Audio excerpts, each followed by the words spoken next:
you very much, Hugo Bichega in Jerusalem for us.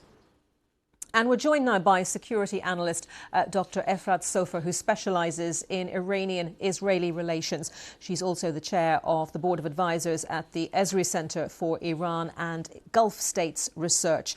Dr. Sopher, thank you very much for your time today.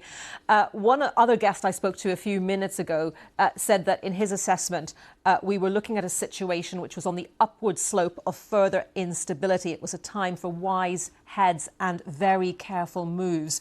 What's your assessment of where the world finds itself today, specifically this region? First of all, thank you for having me on, especially at such a momentous day. What happened last night was a pivot point, I think, for the Middle East and for the international system.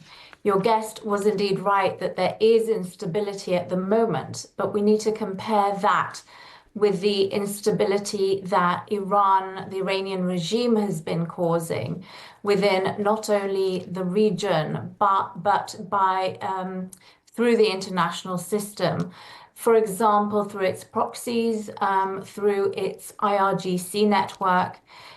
Even here in the United Kingdom, the MI5 made warnings for the presence of Iranian agents targeting dissidents and Israelis. And we saw the arrests a few weeks ago of Iranian nationals.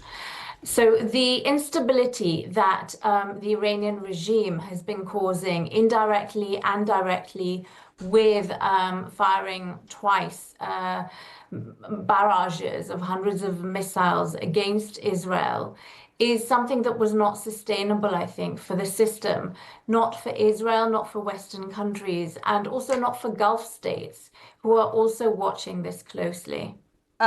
We've heard suggestions, that in terms of the talks that have been going on between the US and Iran, that Iran isn't interested in surrender, but it is interested in serious negotiation. That was the assessment of one former ambassador. So to what extent do you think Iran will continue or has the capability to continue to respond militarily? What chances do you think there are of this pushing Iran towards further negotiations or a deal? I think Iran has met its match in the negotiating style of Donald Trump. I think Iranian leaders see the examples of Libya and of North Korea. And they saw the downfall of Gaddafi, for example, once he gave up his nuclear capability as the cause of his downfall. So they would prefer to be a North Korea. Now, North Korea is the last thing that we would need in the Middle East right now. And so I think by Trump almost performing this double bluff indirectly may just persuade the Iranians to go back to the negotiating table, hopefully and seriously. And we've got internal problems going on for the regime as well. And the regime cannot afford to fight both internally and externally. So we'd need to consider that element as well. Dr. Efrat Sopher, thank you very much for your analysis today.